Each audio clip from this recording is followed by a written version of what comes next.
Nós queremos compartilhar nessa noite a palavra do Senhor. Nesse mês agora de abril, nós estamos falando sobre o tema Reconstrua a sua vida financeira. Cada mês do ano nós estamos trabalhando um tema, e agora nós vamos estar trabalhando então esse tema tão importante para todos nós, que eu creio que vai fazer muita diferença para as nossas vidas. Queria que você abrisse a sua Bíblia lá em Marcos, capítulo 6, do 30 ao 44. Diz assim o texto: os apóstolos reuniram-se a Jesus e lhe relataram tudo o que tinham feito e ensinado. Havia muita gente indo e vindo, a ponto deles não terem tempo para comer. Jesus disse: venham comigo para um lugar deserto e descansem um pouco. Assim, eles se afastaram num barco para um lugar deserto. Mas muitos dos que os viram retirar-se, tendo-os reconhecido, correram a pé de todas as cidades e chegaram lá antes deles. Quando Jesus saiu do barco e viu uma grande multidão, teve compaixão deles, porque eram como ovelhas sem pastor. Então começou a ensinar-lhes muitas coisas. Já era tarde, e por isso seus discípulos aproximaram-se dele e disseram: este é um lugar deserto, e já é tarde. Manda embora o povo, para que possa ir aos campos e povoados vizinhos comprar algo para comer. Ele, porém, respondeu: deem-lhes vocês mesmos algo para comer. Eles lhe disseram: isto exigiria 200 denários. Devemos gastar tanto dinheiro em pão e dar-lhes de comer? Perguntou ele: quantos pães vocês têm? Verifiquem. Quando ficaram sabendo, disseram: 5 pães e 2 peixes. Então Jesus ordenou que fizessem todo o povo assentar-se em grupos na grama verde. Assim, eles se assentaram em grupos de 100 e de 50. Tomando os 5 pães e os 2 peixes, e olhando para o céu, deu graças e partiu os pães. Em seguida, entregou-os aos seus discípulos, para que os servissem ao povo. E também dividiu os 2 peixes entre todos eles. Todos comeram e ficaram satisfeitos. E os discípulos recolheram 12 cestos, cheios de pedaços de pão e de peixe. Os que comeram foram 5.000 homens. Você vai dizer assim: pastor, o que tem a ver falar sobre reconstrução de vida financeira e falar então sobre o primeiro milagre da multiplicação dos pães? Tem bastante coisa, e a gente vai tentar compartilhar com vocês um pouco delas. Algumas questões que me chamam a atenção, antes da gente focar aqui na questão da mensagem, são vários fatores que estão acontecendo. Primeiro, quando a gente vê a informação de que 5.000 homens comem os pães e os peixes. E é interessante a gente citar isso por quê? Porque na época dos escritos bíblicos, principalmente ali do Novo Testamento, normalmente os homens eram contados, mas não as mulheres e as crianças. Se você pensar no povo judeu, que era um povo muito numeroso, eles tinham muitos filhos. Vamos pensar aqui, fácil, que tivesse aí, os homens fossem casados e tivessem 2 filhos. Então, 5 vezes 4, quanto que é? 20.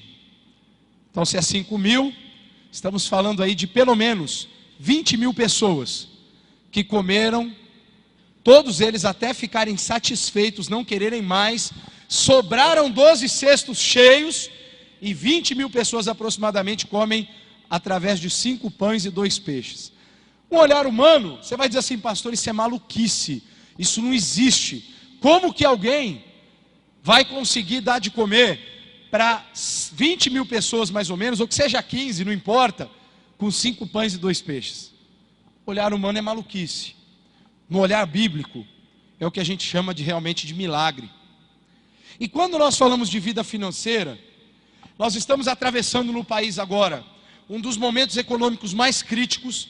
Nós temos inclusive que orar por isso, temos orado aí durante a semana, em frente à prefeitura com um grupo de irmãos. Estamos orando aqui durante a semana, de terça a sexta aqui de manhã.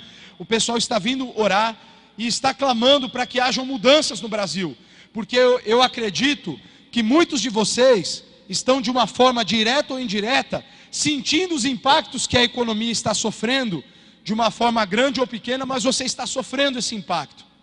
Onde muitas pessoas estão com medo, não sabem o que vai acontecer amanhã, e de fato amanhã é um dia muito importante para o nosso país, porque uma decisão muito grande vai ser tomada, aonde a comissão, e aqui a gente tem que fazer um parênteses porque diz respeito ao que a gente vai falar, a comissão do impeachment vai votar se vai para frente ou como que vai para frente ou não, e qual vai ser então a postura das pessoas que foram eleitas para estar votando em nome do povo. Agora, por que eu digo isso?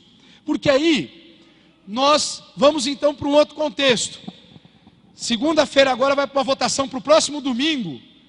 O Brasil vai estar em expectativa para saber se a presidente da República vai ser afastada ou não do seu cargo, chamado impeachment, impedimento, aonde vai haver uma grande decisão, se sim ou se não. Independente de qual for a decisão, o impacto na economia vai ser causado, e mais ainda, pode causar sofrimentos, ou talvez, como alguns esperam, não muitos, que haja uma reação, quem sabe, positiva, e a economia passe então a ter um aspecto um pouco mais otimista, no que diz respeito aí para os empresários, indústria e assim por diante. Agora, não dá para negar o fato de que esse é um dos piores períodos. 2009 teve uma crise, mas hoje a crise ela não é só financeira, ela é geral. O Brasil está inquieto, o país está sem entender muitas coisas.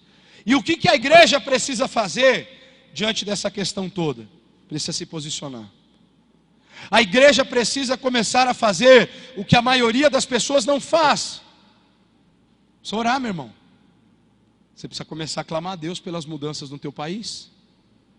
Você precisa clamar a Deus para que o Senhor levante pessoas dispostas e disponíveis a começarmos um novo tempo e o Brasil comece a viver verdadeiro avivamento no meio não só da igreja, mas que muitas pessoas fora da igreja que não conhecem o Senhor possam começar a se converter por conta daquilo que Deus quer fazer através da igreja. Essa introdução ela fale dentro do aspecto do que eu quero falar. O tema da reflexão de hoje é matemática financeira divina. E por que matemática financeira? Não sei se alguém aqui já estudou nessa área de exatas, matemática financeira não divina, porque não vai ter na faculdade.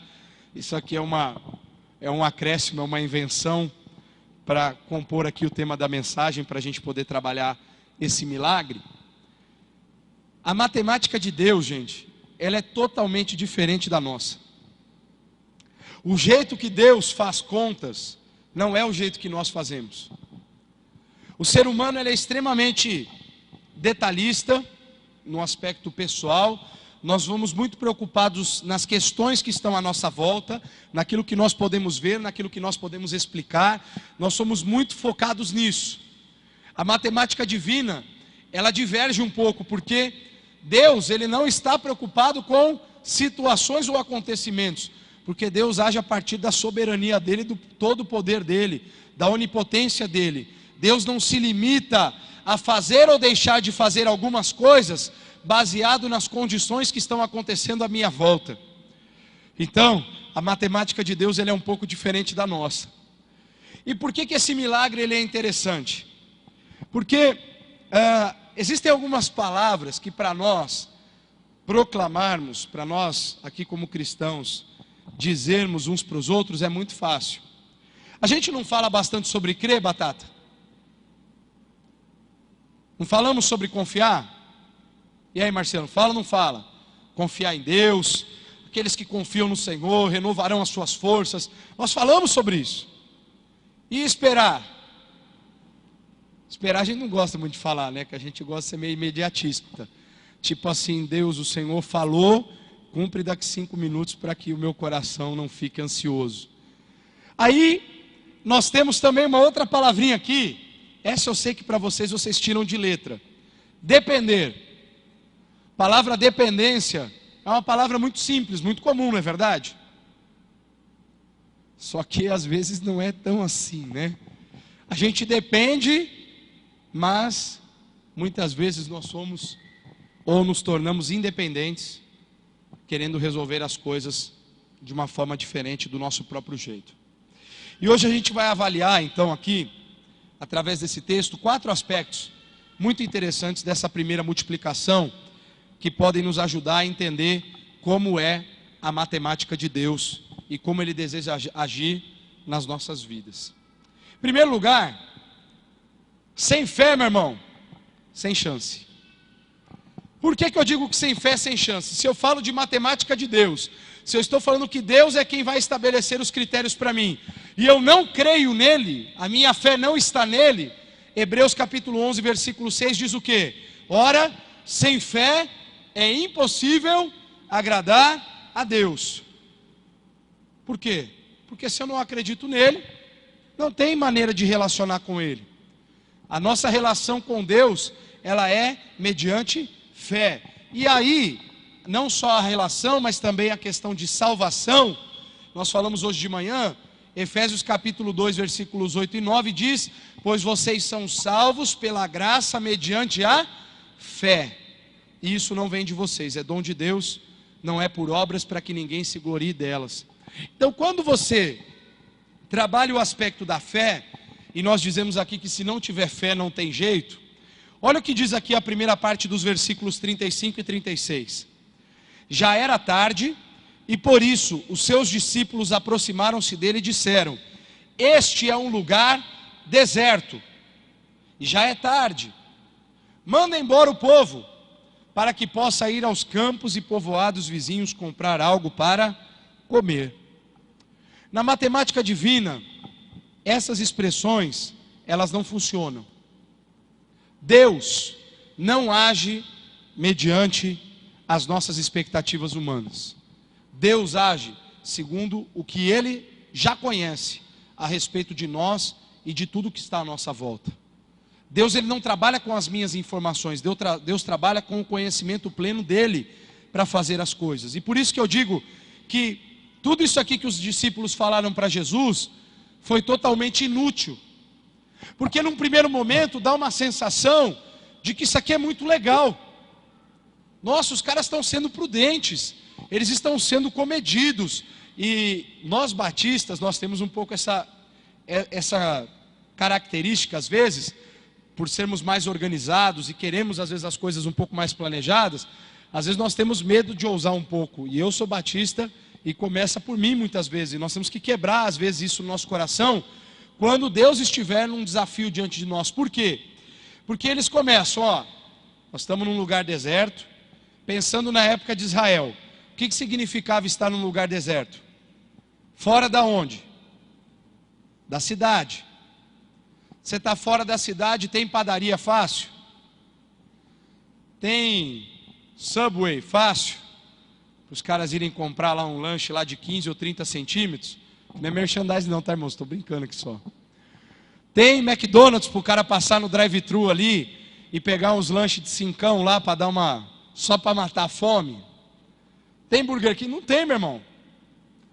Aí eles começam já colocando o primeiro empecilho para aqueles homens continuassem seguindo Jesus. Nós estamos num lugar deserto. Aí eles dizem uma segunda coisa: está tarde, vai fechar tudo as padarias, Senhor, eles não vão achar lugar nenhum para comprar pão. Aí se você acha que não vai piorar, ele diz então: Senhor, mediante isso, está deserto o lugar aqui, não tem ninguém, não tem nada perto, está tarde, sabe o que é melhor, Senhor? Manda o povo embora.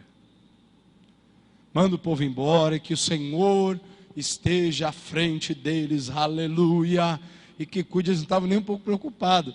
Eles tinham a provisão deles ali dos 12 e mais Jesus, e eles estavam pensando o que não ia acontecer com aquela multidão todas e com eles com quase nada para subsistir diante daquele contexto. E aí, até a intenção parece boa, porque eles dizem: não, manda embora, para eles irem para os campos, para tentar comprar alguma coisa, para tentarem se alimentar, se salvar. E a gente começa a ver uma noção muito clara de ausência total de fé em todos os discípulos. Porque nenhum deles vai para Jesus e fala assim: Senhor, água em vinho tornou, os olhos dos cegos abriu, incomparável. Os quais não cantaram para Jesus essa música. Eles só falaram assim: Jesus, ó, manda a galera embora porque a gente não tem. E aí, olha que interessante.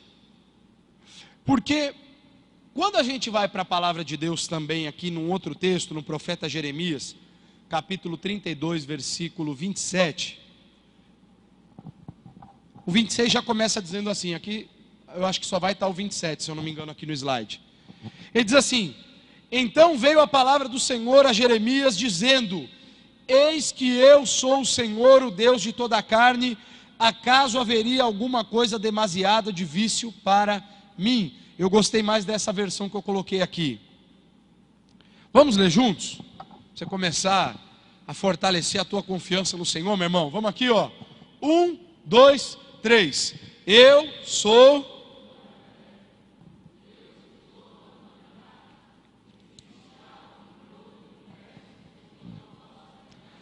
Então, aqui nessa tradução Deus pegou um pouco pesado, porque aqui, nessa tradução da NVI que eu li antes, falando eu sou o Deus de toda a carne, né? De todos os seres humanos, todos os seres vivos. Você pode aí fazer uma alusão à criação.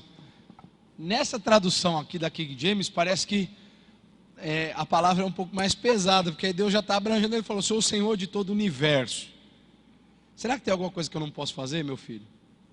Jeremias, numa baita crise ministerial, estava preso, estava vivendo um dos momentos mais difíceis da vida dele ali, o povo sendo levado cativo, sofrendo pela desobediência, e Deus vai falar com Jeremias, fala: Jeremias, será que tem alguma coisa que eu não posso fazer? Eu sou o Senhor do universo. Eu não criei só você, Jeremias, eu criei planetas, constelações, eu criei todos os sistemas que existem em volta do universo. Jeremias, será que eu não posso resolver qualquer coisa relacionada à tua vida? É legal porque Deus ele faz aqui uma ponte entre a vida de um homem e o poder soberano dele de criação de todo o universo. E aí Deus fala assim: Jeremias, será que eu não tenho condição de resolver alguma coisa para você? E é a mesma coisa que Deus está dizendo para nós. Será que Deus não pode entrar com providência na tua vida, meu irmão? Se você acredita que Ele é Senhor, que Ele morreu numa cruz por você, a primeira coisa que você tem que fazer, meu irmão, na tua vida financeira, é crer que o Senhor está acima das áreas desérticas, acima da quantidade de gente, acima do tempo, acima de tudo. Deus está acima de todas as condições desfavoráveis que podem estar em volta do teu coração. Deus, Ele não está agindo baseado no teu contexto de vida. Deus está acima da tua vida, porque Ele criou o universo, meu irmão, e você faz parte dessa criação. Então fique tranquilo, porque o cuidado vem da mão de Deus para o teu coração, ele não vem das tuas mãos. Então tira do teu dicionário 3 expressões aí: não tenho recursos, não tem mais jeito, e isso é impossível. Da onde eu tirei essas 3 expressões? Primeira, não tenho recursos. Este é um lugar deserto, não tem nada à nossa volta, não temos de onde tirar. Segundo, não tem mais jeito, já está tarde, vai estar fechado os lugares, o povo não vai conseguir comprar. Terceiro, isso é impossível, manda o povo embora, não tem o que fazer. Meu irmão, tira isso aqui da tua boca e do teu coração. Com isso eu não estou dizendo para você: faça qualquer coisa em nome de Jesus que vai dar certo. Não é isso que eu estou dizendo.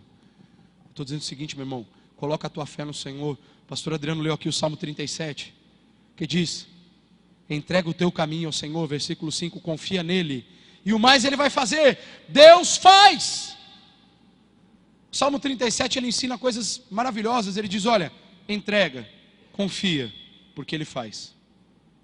Entregar e confiar vem do coração do homem. Deixar a mão de Deus agir, é Ele. A nossa confiança e a nossa entrega vão fazer com que a mão de Deus se mova à nossa direção, para que Ele comece a fazer a vontade dEle.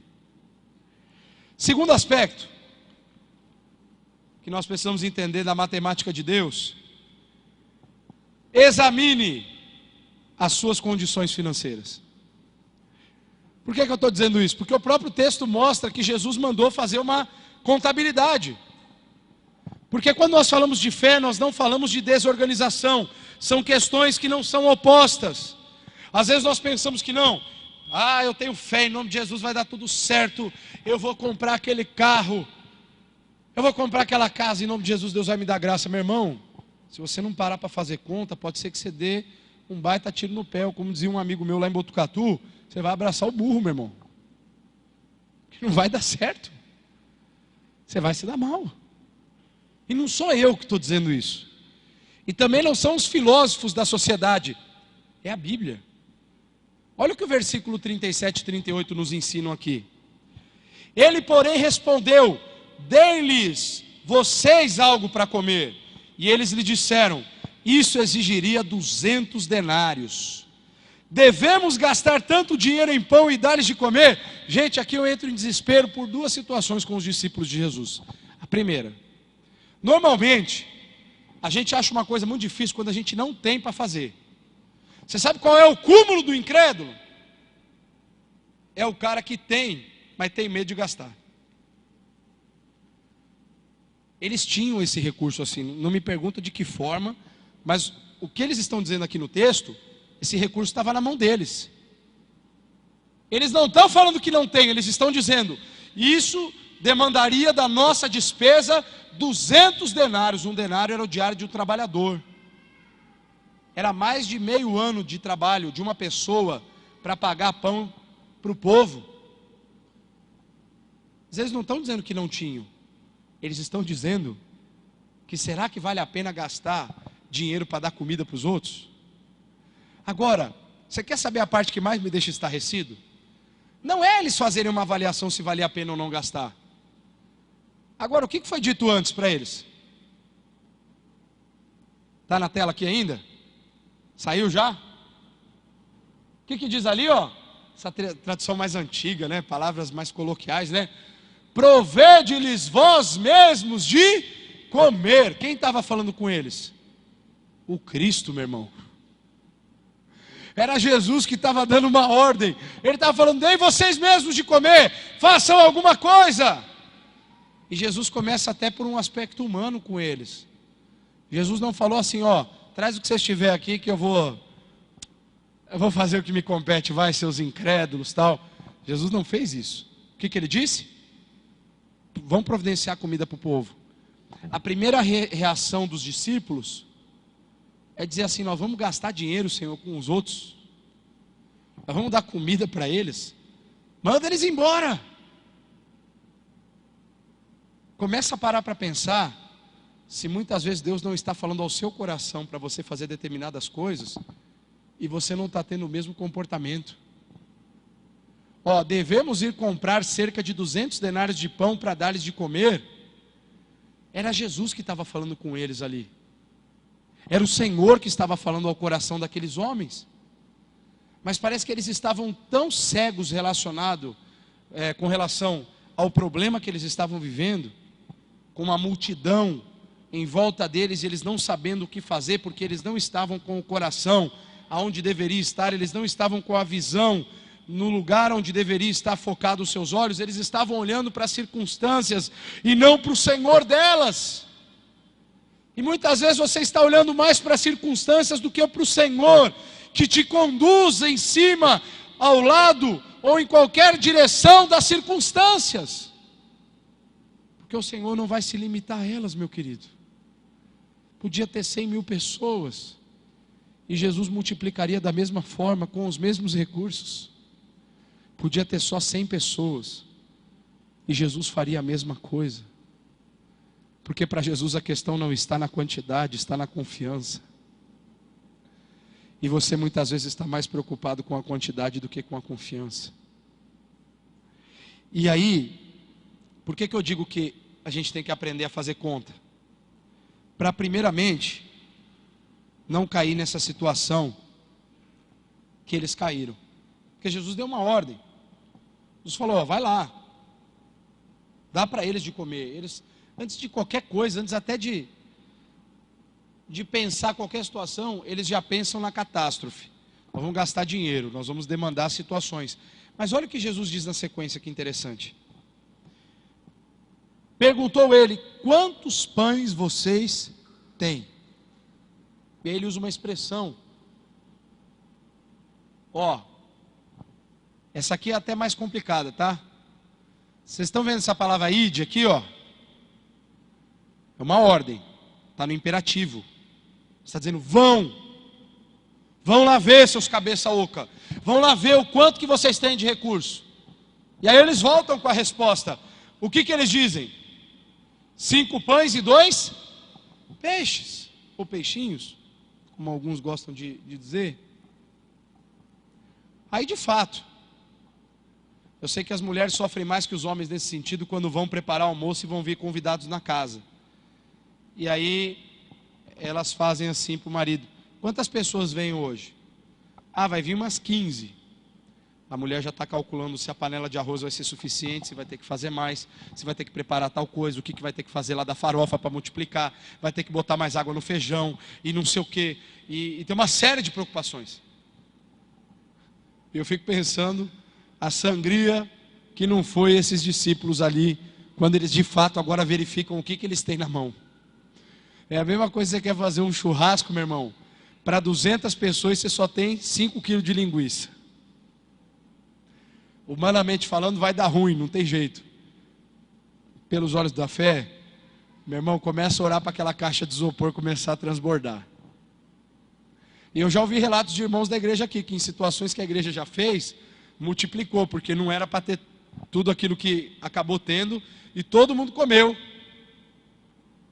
E às vezes na tua casa isso já aconteceu também, de você ver a provisão de Deus. Agora, você já viveu experiências, meu irmão, então vai ver o que você tem. E sabe para que serve ver o que tem também? Para você ver até que sozinho você não faz nada. Porque eles foram ver, resolvia os 5 pães e os 2 peixes? Não, mas era para Jesus mostrar: agora dá para mim que eu resolvo. Agora deixa comigo. Porque às vezes você está tão focado na quantidade do que você tem, e você se esquece quem te perguntou para ver o que você tem. E foi o Senhor que mandou eles verificarem. E aí sabe o que é interessante?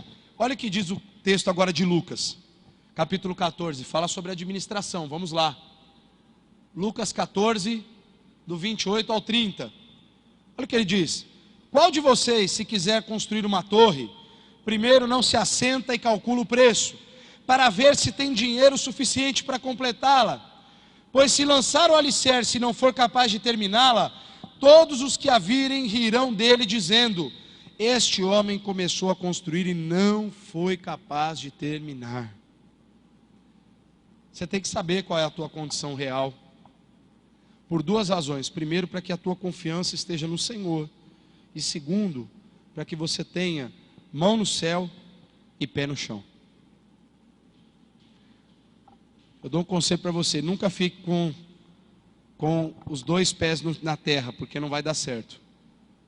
Mas nesse sentido de administração, não fica com as 2 mãos para o céu também, porque pode ser que você se atrapalhe.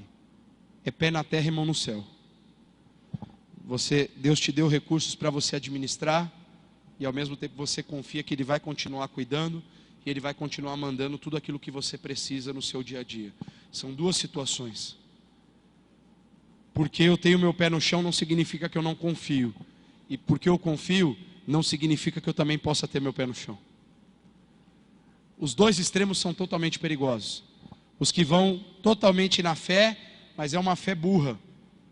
Porque é uma fé que não te leva a fazer algumas avaliações que a própria Bíblia está dizendo que precisam ser feitas. E você tem que aprender a avaliar. Você tem que começar a ver qual é a tua condição real. Porque às vezes você vai pedir coisas para Deus que Ele não vai te dar. Porque a administração divina, meu irmão, matemática divina, tem a ver com confiar, depender, mas também saber administrar aquilo que Ele já está te dando. E aí disso, alguns conselhos aqui. Isso é a primeira coisa, meu irmão. Começa reconhecendo a sua situação real hoje, financeira. Para de se esconder. Para de achar que está tudo bem, que você vai dar um jeito. Não. Isso aqui é a pior coisa do mundo, meu irmão. É você sentar na frente daquele computador ou daquele livro caixa e começar a planilhar tudo que você tem para receber e para pagar. Dá medo. Como diriam aqueles filmes da Band de antigamente, a hora do espanto. é a hora que você vai sentar para fazer conta. E normalmente você tem mais na caneta vermelha para escrever do que na azul. Simbolizando aqui azul as entradas e na vermelha as saídas. Normalmente, a gente faz muito mais conta do que a gente tem para pagar. Nós temos que parar com isso. Nós temos que mudar a nossa postura. E outra coisa, meu irmão, examinar a condição financeira significa avaliar suas dívidas. Se você deve, você tem que pagar. Uma vez eu escutei um cara falar assim para mim: ah, pastor, é uma benção, né? Ai, gente, eu fico até... Não tem como não rir de uma coisa dessa, porque o cara falou sério, ele não estava brincando. Passa 5 anos, o nome limpa. Eu quase matei o vivente. Eu falei: meu irmão, você está esperando passar 5 anos para você não dever mais para os outros? Ah, pastor, é a lei. Eu falei: velho, você está devendo, cara. Faz isso não. E quantas vezes a gente está nesse negócio, né? Pega dinheiro emprestado com um parente e não paga. E normalmente é para coisa fútil, tá? Você não vai pegar para coisa importante. Ah, eu precisei comprar um celular novo para o meu filho. Você não precisou coisa nenhuma. Ele não nasceu com um celular na barriga? Aí você vai lá e se endivida porque você quer fazer o gosto dos outros. E você não tinha condição de comprar aquilo. Ah, mas o meu filho precisa. Ai, ele merece, coitado, ele veio com uma cara. Ele vai vir mesmo, o gato do Shrek faz a mesma cara no filme. Pode ver, eles sabem fazer. Tudo que ele faz aquele olhinho, ele pede. Ele consegue, não consegue? Meu irmão, eles vão fazer a mesma coisa. Tua mulher, teu marido, teus filhos. Não vai fazer a mesma coisa, carinha do Shrek. Aí você vai lá espertão e se endivida. Só que depois a carinha do Shrek não fica mais olhando para você. Porque vai, depois fala assim: ah, por que nós estamos passando por dificuldade? E aí você é tão bonzinho que você não vai falar: sabe por quê? É porque você me cobrou de tal coisa para comprar, e eu fiz a tua vontade e agora eu estou endividado. Normalmente você não vai querer chegar nessa parte para não ter uma DR mais forte dentro de casa. Para com isso. Começa a entender algumas coisas da tua vida. Avalia a tua condição real. Meu irmão, se você ganha 1.000, entre dízimo, oferta, suas despesas pessoais, você não pode passar de 800. Você tem que ter no mínimo 20, 15% para começar a juntar para frente. Ah, pastor, todo mundo faz isso? Meu irmão, não faz, mas precisamos começar a fazer. Eu cheguei a uma fase da minha vida que eu só fazia as coisas assim. E nunca me faltava nada e eu pagava tudo à vista, irmãos. Até que em nome dos pontos do cartão de crédito, você começa a querer parcelar as coisas lá para ganhar ponto. Só que você ganha ponto e dívida, né? Porque normalmente você compra, só que aí no outro mês você tem que comprar de novo, e no outro mês você tem que comprar outra coisa. Quando você vê, é igual aquele filme que passava no SBT 615 vezes, história sem fim. Nunca acaba aquela tua fatura. Porque quando você pensa que está acabando um parcelamento, já entra outro, né? Você tem que começar a avaliar. Não estou dizendo que você não deva comprar algumas questões parcelas. Você pode se programar. Agora você sabe, a minha questão é essa, não é se você tem parcelas. Você sabe quanto que é o teu custo fixo hoje? Você sabe quanto que você gasta hoje? E quanto que você ganha hoje? Meu irmão, se você não souber, você está lascado. Porque você já está na avalanche faz tempo. E aí quando está ficando feio, você pega outro empréstimo no banco, pega um consignado. Não, porque Deus abriu uma porta. Meu irmão, empréstimo não é porta, é laço. E que às vezes você tem que se enlaçar mesmo, porque já ficou ruim. Você tenta despiorar, como dizia um amigo meu. Mas é laço. Não tem nada de bom nisso aí não, meu irmão, que você vai se enrolar. O certo é você parar tudo, refazer suas contas. Ver o que não está bom. Você não vai morrer sem a TV a cabo, meu irmão, garanto para você.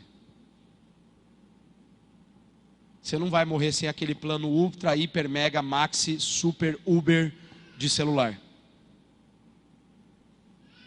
Até porque celular serve para ligar, tá? Ainda serve. Legal, você manda e-mail, faz um monte de coisa. Ele é super bom para isso também. Estou questionando. Mas, habitualmente, ele foi criado para você fazer ligação. Selfie, essas bobeirinhas, é coisa que são adicionais. A função básica de um celular, ou deveria ser, é ligar para as pessoas e receber ligações. Então, às vezes você não está precisando daquele último plano, você não está, mas é o 4G Max, e porque daí eu vou ver vídeos. Meu irmão, não veja os vídeos. Fica uns meses sem ver. Tem umas contas que são besta, né? Aí você paga 150 pau de celular por mês. Aí você vai para um plano mais barato, você economiza 100. Ai, mas aquele plano, estava tão chato a TV a cabo, meu irmão. E aquela época que nem TV a cabo você só tinha aquela antena pé de galinha que ficava pro telhado assim, ó. E que ficava, você tinha que botar, aí eu vou mais longe ainda. Tinha que botar um pedaço de bombril no pedaço da antena para pegar certo, por causa da estática. Hoje, se não for o HD Max Full, mestre dos magos, ultra, hiper, mega, com todos os canais de filme, até porque você assiste todos ao mesmo tempo, né? HBO, Telecine, Max, você tem que ter toda a grade, porque você vai ficar entediado. Dia que não está passando um filme legal lá, tem mais 10 canais lá ali a mais, ali naquele preço mais básico, mas você precisa ter um pacote maior. Só que aí você nunca tem dinheiro para nada. Mas para Sky, olha eu fazendo propaganda aqui para a internet, né? Para net, eu não estou falando contra isso, você pode ter. Agora avalia se você precisa ter tudo que você está tendo hoje. Se está sobrando, você está guardando dinheiro com tudo isso, meu irmão, continua. Agora, se você está todo enrolado e continua com algumas coisas que são luxo, não são necessidade, você tem que começar a rever. Você precisa começar a fazer algumas contas.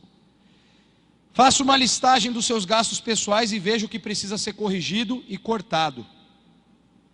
Veja o que você tem nas mãos para trabalhar, então trabalhe dentro dessa realidade. Se você tem 1.000, meu irmão, não gaste 2. Se você tem 500, não gaste 600.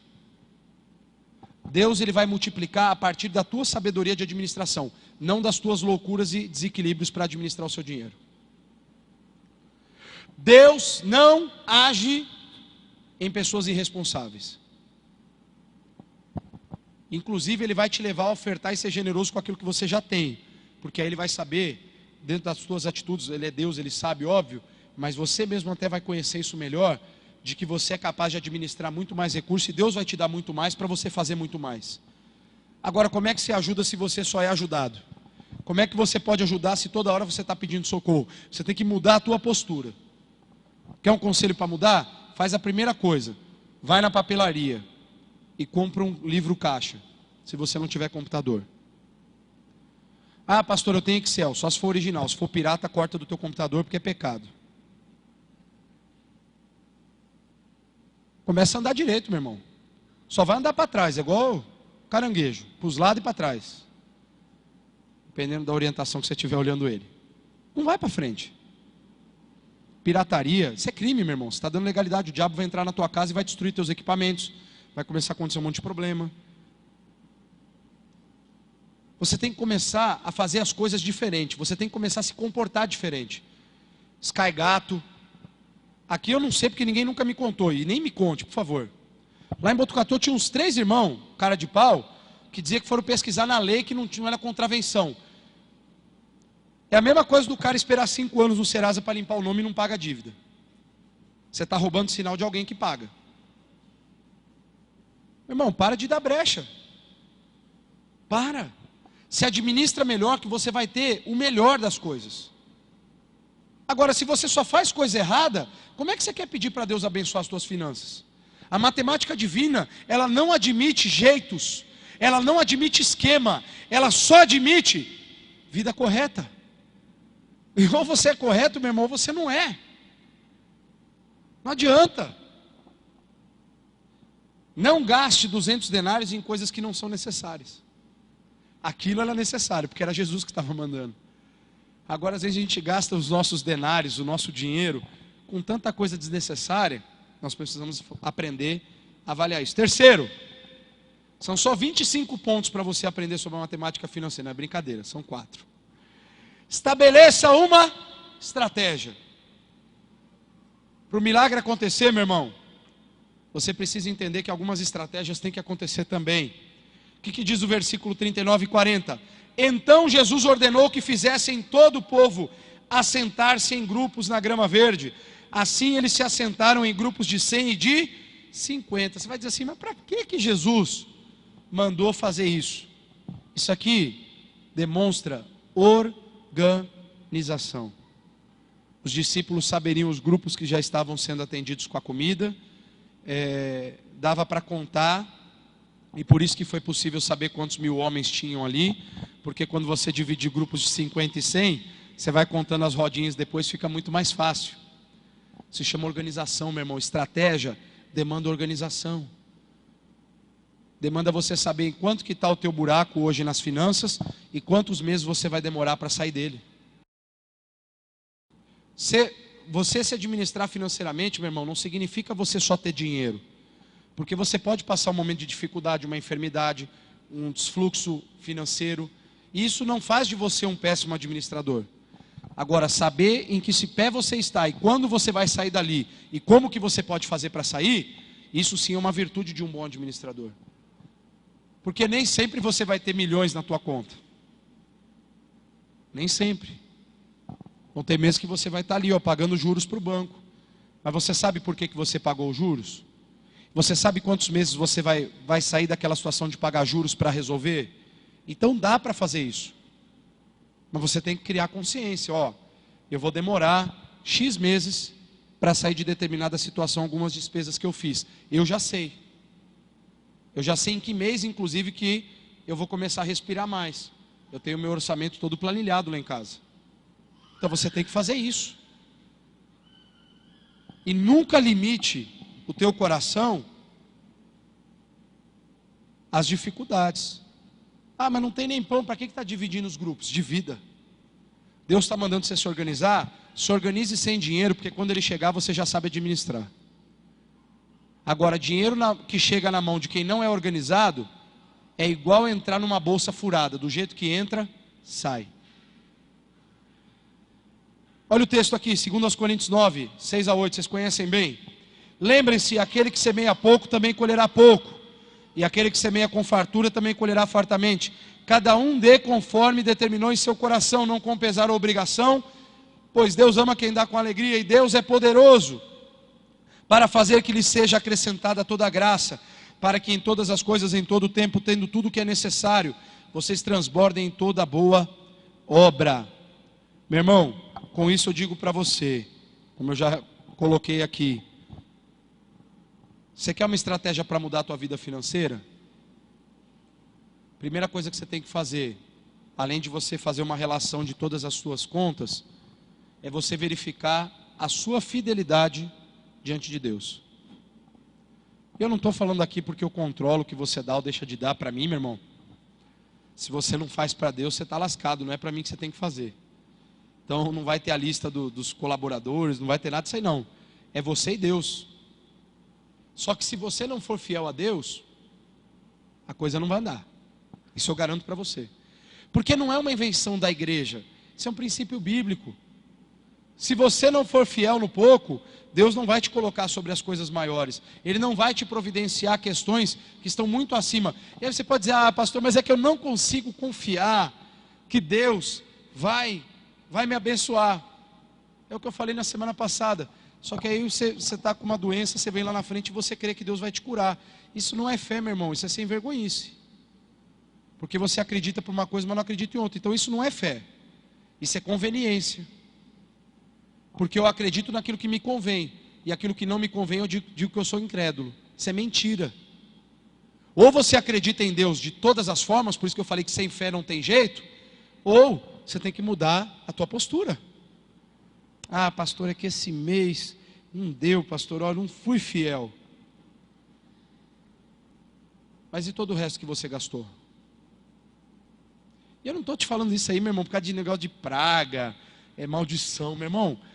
O diabo ele vai fazer aquilo que ele tiver abertura para fazer na minha e na sua vida. As portas que eu fechar no mundo espiritual para ele, elas vão trazer benefício para mim.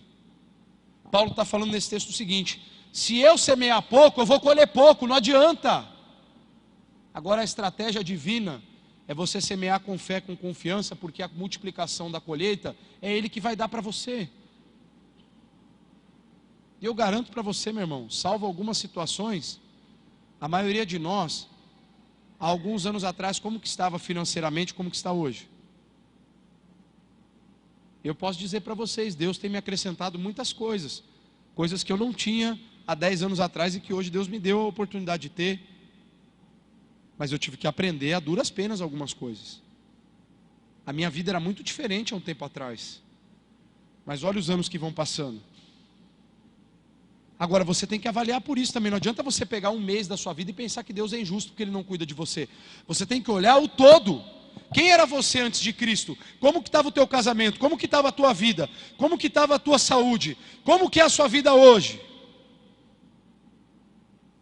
E aí se você disser assim para mim, pastor, hoje está indo de mal a pior, eu vou ousar dizer para você, verifique se você é fiel nos dízimos e generoso nas ofertas. Se você for, a gente vai sentar para ter uma longa conversa, que eu vou querer entender melhor a tua história.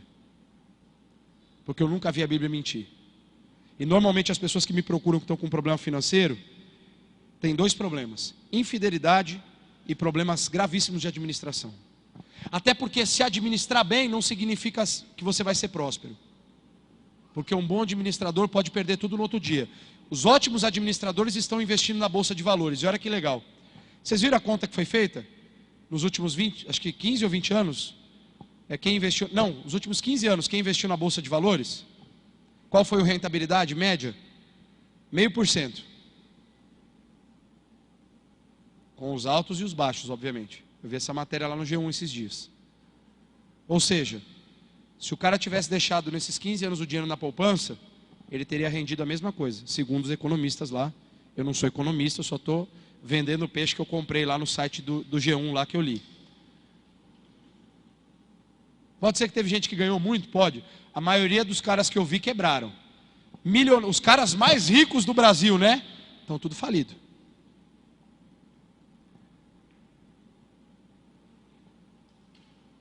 Então, ser bom administrador não significa ser próspero, são questões diferentes. Agora, administrar bem e ser fiel a Deus, meu irmão, você se torna imbatível. Para concluir, depois eu vou orar por você.